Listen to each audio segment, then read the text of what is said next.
Xin kính chào quý vị và các bạn. Tôi là Hoàng Sơn và đây là người bạn của tôi, anh Đỗ Kim Phúc. Ngày hôm nay hai chúng tôi sẽ cùng trải nghiệm chiếc xe đạp trợ lực gọi là e-bike của VinFast mang tên Dragonfly, tức là rồng bay, là thăng long. Và đây chiếc xe có giá đâu đó gần 30 triệu đồng. Và đây là phiên bản bán tại thị trường Mỹ mọi người nhé. Nên là đèn sẽ luôn sáng khi mà xe vận hành, cũng như là không có chắn bùn. Ở Việt Nam thì sẽ có thêm chắn bùn. Và công suất thì có thể khác nhau ở các thị trường khác nhau. Nhưng ngày hôm nay chúng tôi sẽ cùng trải nghiệm chiếc xe có động cơ là 750W và tốc độ tối đa 32 km/h. Chào anh Đỗ Kim Phúc. Và ngày hôm nay là tôi và anh Phúc có kèo với nhau là tôi sẽ đào tạo một nhà vô địch tưng bóng nghệ thuật trở thành một nhà review xe rất tiềm năng trong tương lai gần. Và thay vào đó anh Phúc sẽ đào tạo tôi trở thành tưng bóng gọi là cũng có số có má. Có số có má ở chỗ tôi sống thôi. Câu chuyện vui vậy thôi. Thì quay trở lại, chiếc xe của chúng ta là chiếc xe e-bike, chiếc xe trợ lực. Tức là bạn có thể đạp bằng hoàn toàn bằng cơm, nhưng mà khi mà mệt thì có thể đạp với hệ thống trợ lực điện một chút để chúng ta có thể đi được quãng đường xa hơn. Và chiếc xe này là được thiết kế hợp tác giữa Việt Nam và nhà thiết kế của Đan Mạch. Và cái có đâu đó các bạn sẽ nhìn thấy hình dáng nó kiểu như là Dragonfly, cái tên gọi là rồng bay ấy. Thì thoạt nhìn thì chúng ta sẽ thấy này, thiết kế khá đơn giản, bánh béo. Tuy nhiên là vì là làm bằng hợp kim nhôm nên nó khá là nhẹ. Tự trọng của chiếc xe này chỉ khoảng 32 kg. Tức là anh Phúc anh thử bê lên. Anh ơi, tập gym để làm gì ạ? Tập gym để bê xe 32. Đúng rồi mọi người ạ. Có nhẹ không ạ? Đó. Đúng là khoảng tầm 30 cân mọi người ạ. Đấy. Tức là tôi nôm na đùa với mọi người là chiếc xe này chỉ nặng đâu đó hơn một nửa bạn gái của bạn thôi. Về giá bán thì chúng tôi vừa chia sẻ, và bây giờ về cái quãng đường mà mọi người sẽ rất là quan tâm với một chiếc xe trợ lực, một chiếc xe e-bike như là VinFast Dragonfly. Đó là khi mà bạn đi hoàn toàn thuần điện với tốc độ 20 km/h trên một cung đường lý tưởng anh nhé. Tức là đường bằng phẳng, không có mập mờ, bạn không phải phanh nhiều, thì đi được tối đa 75 km. Thì đâu đó tôi search trên bản đồ thì anh Phúc có thể đi từ Hà Nội lên đến Thái Nguyên luôn là khoảng 75-80 cây đó. Thì sẽ là hết điện khi mà tính từ chúng ta sạc đầy cái viên pin ở dưới bụng xe như thế này. Còn khi mà chúng ta đạp với tốc độ khoảng 25 km/h thì chúng ta đi được khoảng 115 km.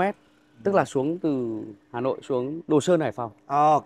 Tức là đi Hải Phòng trong khoảng tầm xuống Đồ Sơn 3 tiếng anh nhỉ? 3 tiếng đúng không? 3 tiếng đúng không? Bình thường là 2 tiếng thì đây là 25 vừa đạp km, phải 4 tiếng, hơn 100 cây. Đúng rồi, 4 đó. tiếng. Và tốc độ tối đa của chiếc xe này được giới hạn điện tử nhé, là tôi đã thử rồi, là 20 dặm trên 1 giờ. Tức là tính ra đo lường là 32 km/h. Đó, nó sẽ thấp hơn tốc độ của Usain Bolt, đâu đó 37, 38 km/h. Đó. Nhưng mà em nghĩ là con này em đi mà đua với Usain Bolt là đua tầm mấy km là Usain Bolt không có cửa rồi. Đúng rồi, Usain Bolt là không chạy được. Và đây anh Phúc nó nhìn này, nó bánh rất là béo. Một chiếc xe mà anh thấy là nó lái có cái gì đấy nó khá là funny không? Em nghĩ là con này mà đi ngoài đường thì rất là, nói chung là ai cũng phải ngước nhìn mình. Tại vì nhìn nó rất là đẹp và rất là lạ. Thứ ba là một chiếc xe mà xe đạp mà bánh to như này là bản thân em là kiểu đi ra ngoài em nó bảo con này là mình sẽ bị tò mò, là không biết nó là dòng xe gì. Rồi. Đó. Đây nha, phanh đĩa này, phanh đĩa trước sau này. Tất nhiên là các cái bộ phụ kiện này là chúng ta cũng phải nói thật là xuất xứ từ Trung Quốc. Ví dụ như là lốp này, vành tăm này, rồi Mayer là Quandu Trung Quốc. Đèn đây, đèn của Uxin. Thì đèn này khi mà chúng ta bật lên, bật máy chế độ zero không thì đèn đã sáng. Đây là tiêu chuẩn an toàn Âu Mỹ, tức là luôn luôn đèn phải sáng. Hệ thống phanh thì là dùng dầu khoáng mineral oil. Và mua một chiếc xe đạp nhưng mà có tới 5 chế độ lái anh. Khi anh đặt ở chế độ zero là hoàn toàn là dùng cơm, tự đạp và anh đi thể dục sáng giống như chiếc xe, nhưng nó khá là nặng. Bởi vì là bánh lớn này, gai này. Đó. Còn tuy nhiên là sau khi mà hơi mệt một chút, chúng ta có thể đẩy lên chế độ Sport này, Comfort, rồi Boost, rồi Tour. tức là có thể touring đi dài. Đi đường dài đúng không anh? Ok. Cái yên xe này thì hai anh em mình ngồi sẽ hơi khó chịu. Tức là chiếc xe này chắc là sẽ không dành cho hai người, nhưng mà có thể tải được là 130 cân. Em nghĩ là thật ra là xe này mà ngồi hai anh em thì hơi khó chịu, nhưng Đúng mà rồi. ngồi anh với cả một bạn nữ nào đấy thì em nghĩ là chắc là không sẽ thấy rất là thoải mái. Bạn nữ phải ngồi phía trước. Đúng thì rồi. tôi sẽ lái thích hơn. Ngoài ra nhá thì khung là hợp kim nhôm nên mới có một cái tự trọng là 32 cân. Và các cái bộ đùi này, không phải đùi tôi đâu nhá. Đùi tôi là toàn cơ, còn đây là đùi này toàn nhôm. Động cơ điện đặt ở phía sau đây. Động cơ điện này thì là M150 48V 750W. Đấy, hiển thị thông số rõ này, phanh đĩa phía sau này. Cái khung này thì mọi người thấy là khung rất trần trụi, rất đơn giản. Và lát nữa anh camera có thể gọi là anh Phúc nhìn này, các mối hàn họ để gần như là thợ hàn như thế nào thì họ sơn bùn thôi, họ không cần phải đánh bóng, không phải ráp, không thể phải để cho một cái gì đấy, một chiếc xe mà nó thiết kế như theo kiểu là của Honda MSX, Honda Monkey ấy. Một chiếc xe mà những anh nào chơi parkour hay thích leo, gọi là leo vỉa hè, leo những cái chỗ mà khó khó mấp mô một chút thì chúng ta có thể dùng. Nó rất đơn giản, nó chẳng có gì cả. Độ yên xe êm này. Cái đèn này. Đấy, đèn khi mà bật lên là đèn nó sẽ sáng để cảnh báo. Ngoài ra thì nhà sản xuất cũng đã để các cái phần để lắp bu lông lắp chờ. thêm bu lông chờ. Đây có thể chúng ta lắp thêm phụ kiện này, phụ kiện gì lắp đấy, thêm cản này, nhiều thứ. Đó. Tức là có nhiều độ thêm một cái gì đấy vào đây, thì nó muốn lắp thêm cái gì vào đây lắp đúng không anh? Rồi. Đấy, chuyển động là cũng là từ pedal bằng xích, tức là như một chiếc xe đạp bình thường. Tuy nhiên cá nhân tôi thì chúng tôi hơi chê một chút. Ví dụ như mình khen là cái tay nắm này rất là công thái học này, cầm sướng. Tuy nhiên là nên có cái còi. Ở Việt Nam thì nên có còi. Đúng rồi, vì như anh Phúc biết là xe đạp thì chúng ta sẽ có là còi này. Còi đúng rồi. Đó, có gọi là các cái cảnh báo về phản quang. Tất nhiên là sẽ không có xi nhan mà nó sẽ đạp mà. Đấy, tay ga này, tay ga nó rất là xinh. Nhiều người sẽ tò mò cái vận hành như này thì ngay cả anh Phúc lúc đầu mà lên xe cũng hỏi tôi là: "Ô anh ơi, cái này di chuyển như nào?" Em tưởng vặn như này. No. Tức là nó chỉ là trợ lực. Là nó bản chất nó là một chiếc xe đạp thì anh vẫn nên đạp, anh vẫn nên rèn luyện sức khỏe. Còn khi mà anh đuối, anh mệt thì chúng ta bơm cho nó một chút về từ kéo ở đây. Đó, ấn nhẹ. Còn nếu mà mình cứ rít hoàn toàn bằng điện thì bởi vì cái viên pin này rất là bé. Lại nói về viên pin nhá anh Phúc nhá. Viên pin này thì đây, tôi có một cái chìa khóa đây. Chìa khóa đây mục sở thị luôn. Chìa khóa đây thì anh camera có thể sang bên này. Đó, thì với nhiều người thì sẽ lúc đầu mở sẽ hơi khó một chút.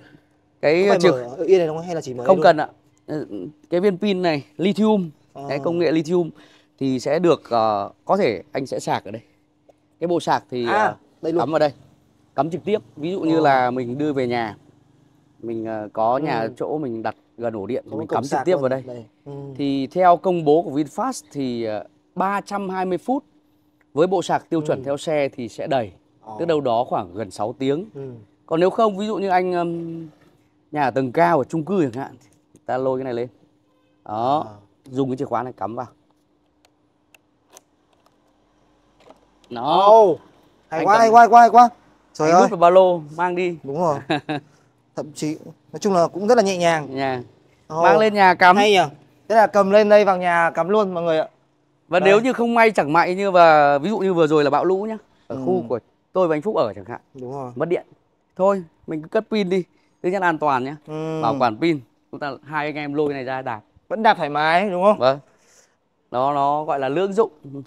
Bánh to như này cơ mà. Đó, đấy, một chiếc xe mà có giá gần 30 triệu thì có lẽ sẽ rất nhiều người băn khoăn tại sao một xe đạp nó đắt thế. Tuy nhiên với những ai mà chơi thích một cái phong cách đó lái xe vui vẻ thì chúng ta có thể là chọn một chiếc xe này. Vì là tôi thấy là ở các thị trường Âu Mỹ thì VinFast đang bán khá là tốt và đón nhận được Dragonfly cái xe này rất nhiều. Em gọi nó là xe gọi là phong cách đấy. Đấy. Ngoài ra nhá, biết phong cách của mình ngay. Tôi còn chỉ cho anh Phúc biết thêm là có thể chỉnh được cái độ mềm cứng của giảm sóc. Đường kính là 5 cm. Nó giống với cái xe địa hình anh nhỉ? Đấy, tức là anh có thể thích mềm một chút. tăng giảm đây. Tất nhiên khi anh đang di chuyển thì Thì cái không ấy được. áp suất dầu nó lớn Ừ. thì anh không thể điều chỉnh được. Được. Khi mà anh để cho nó xe nó lại chỗ thì anh sẽ điều chỉnh theo ý thích của mình bằng các cái vặn xoay ở đây. Để ví dụ anh cần một chiếc xe nó êm hơn một chút, đi với bạn gái thì nó vui hơn. Nhưng mà khi mà đi với anh em đá bóng chẳng hạn, đi tâng bóng, đi vào sân bóng, thích thỉnh thoảng gọi là bốc đầu trong cái giới hạn an toàn một chút, thì chúng ta leo vỉa hè đi nhông thì vui hơn, đúng không? Một chiếc xe rất cá tính, vui vẻ, cá tính đó. Anh nhớ giả tôi viên pin nhá. Viên có ôm. Đó, cơ bản như vậy thì bây giờ hai chúng tôi sẽ lái với các chế độ lái từ zero. Và hôm nay thì tôi ở đây là tôi thấy anh Phúc là có một người thể thao sức khỏe tốt hơn, nên là tôi sẽ nhường cho anh Phúc cái việc là lái ở chế độ zero. Tải hai anh em đâu đó khoảng gần 130 cân. Ok. Anh bao nhiêu cân nhỉ? Không sao, anh em từ zero đến hero được. Đấy, không vấn đề zero này, comfort này, sport này, tour này, boost này. Đó, thì anh Phúc sẽ là người trải nghiệm và tôi ngồi sau nhé, để chúng ta cùng thử tải là 130 cân trên một chiếc xe e-bike trợ lực xe đạp của VinFast Dragonfly với hai người. Chúng tôi mời các bạn lên xe. Mời các bạn lên xe nhé. Và thực ra mình muốn nói là cái cục pin này cũng khá là nhẹ, cầm nó rất là nhiều tính năng, nhiều tính năng. Đây là một chiếc xe mà chúng tôi cũng không phải là người đầu tiên, nhưng mà cũng một số ít người có cơ hội trải nghiệm chiếc xe này. Rồi bây giờ thôi, chúng ta sẽ lên xe. Cầm cục pin này mà mê mẩn quá anh ạ. Nãy giờ em định tâng mấy quả, xem có tâng được không? Tâng pin. Các bạn nhìn mình giữ quả có pin này trên đầu nhá. Giữ được không? Anh nghĩ em giữ được không?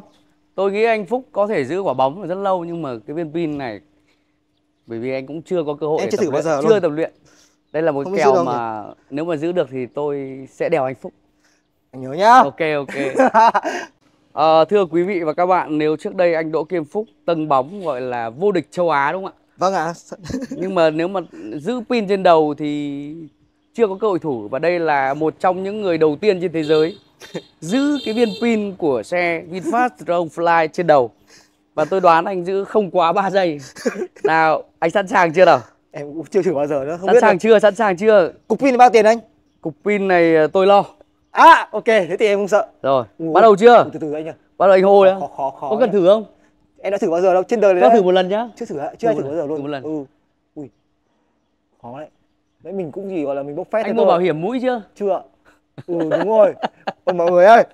Đùa ấy mọi người ạ, khó lắm. Thôi thua đi. Khó lắm mọi người, đây mọi người nhìn dùng tay khó. Tay thì được nhá, tay rồi bây giờ thôi. Thử nhá. Bao nhiêu giây tay nào? Thôi đầu nó không ạ. Đây là chúng tôi thử gọi là các bạn đừng thử theo nhé, nó không an toàn đâu. Chúng ta sẽ chuyển sang phương án tay. Có được 10 giây không? Thử xem đây. Bắt đầu nhá. 1 2 bắt đầu. Khó nặng. 2 3 4 5 6 7 8 9 10 11 12 13. Ok, thế là anh đã vượt qua cái gọi là KPI ban đầu là 13 giây trên 10 giây.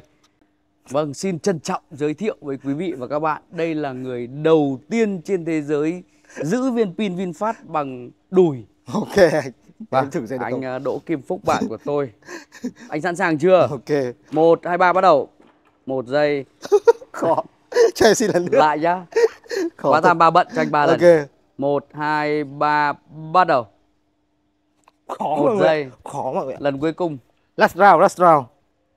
1 2 3 bắt đầu. Rồi cũng 1 giây. Khó lắm mọi người ạ. Không dễ một chút nào.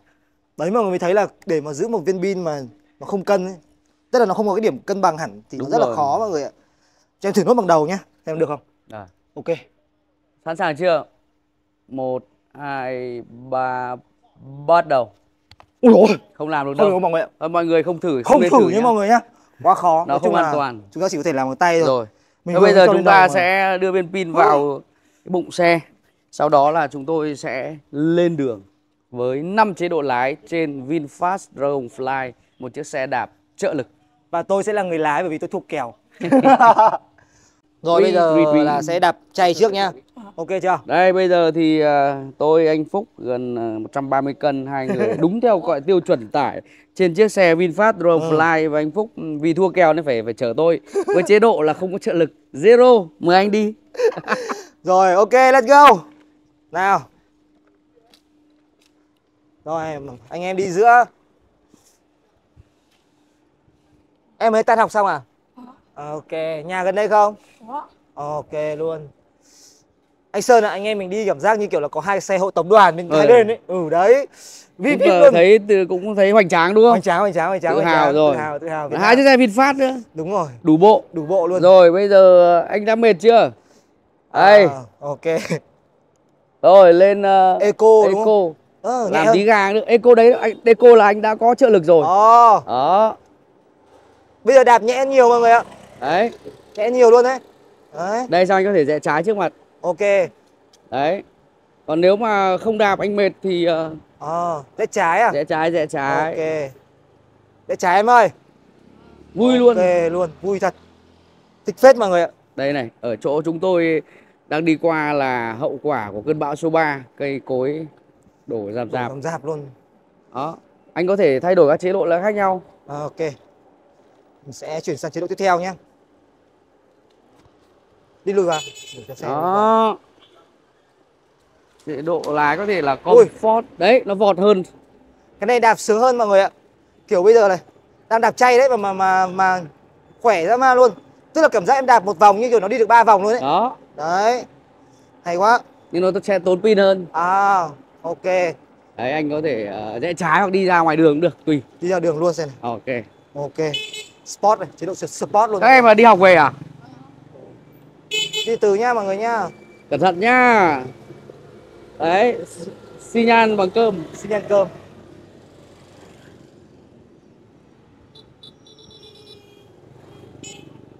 Thích mọi người. Mình đang đạp bằng chế độ sport mọi người nha. Rất khỏe luôn. Cảm giác đạp như này nó rất là chill nhá, không mệt tí nào. Vui vẻ đúng không? Đúng lái xe vui vẻ. Mà bên ngoài tưởng mình đang đạp rất khỏe cơ, tưởng mình ngồi đạp. Bọn em nhìn thấy anh với anh Phúc có ngầu không? Đi xe này ngầu. Đúng rồi. Rồi lại rẽ trái. Rẽ trái mọi người ơi.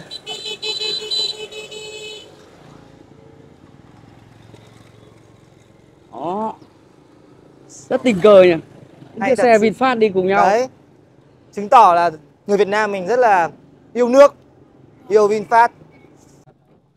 Rồi vừa như vậy thì với việc là thua kèo tôi thì anh Phúc phải chở tôi 5 chế độ là Zero, là Eco, là Sport, là Tour, là Boost. Thì anh Phúc thấy thế nào? Em thấy là càng về sau càng thoải mái anh ạ. Nói chung là lúc mà mình đang là Zero, mình đang phải cố gắng từng bước một thì nó hơi mệt. Nhưng mà khi mình trở thành một Sport, một người Sport, một cái người đi tour rồi thì nó rất là khỏe, không vấn đề gì cả. Nhất là có những cái xe dẫn đoàn của VinFast bên cạnh nữa thì hai anh em đi cả nó rất sung sướng, rất thú vị ngày hôm nay. Đó là một cái video của chúng tôi cũng rất tự nhiên, rất vui vẻ chia sẻ với quý vị và các bạn về một chiếc xe lái nó có gì đấy nó funny, nó cho người ta cái sự hứng khởi. VinFast Dragonfly với người bạn của tôi là anh Đỗ Kim Phúc. Và hy vọng là anh Phúc không nuốt lời tôi là anh sẽ đào tạo tôi trở thành một trong những vận động viên tâng bóng nổi tiếng bậc nhất khu tôi sống. Và thay trở vào đó thì tôi sẽ gọi là chia sẻ với anh Phúc một số mẹo để trở thành review xe trong tương lai gần đây. Cảm ơn quý vị và các bạn đã theo dõi Hoàng Sơn và Đỗ Kim Phúc với VinFast Dragonfly. Và chắc chắn rằng chúng tôi sẽ cùng nhau lên sóng ở nhiều chương trình khác. Mời quý vị và các bạn đón xem.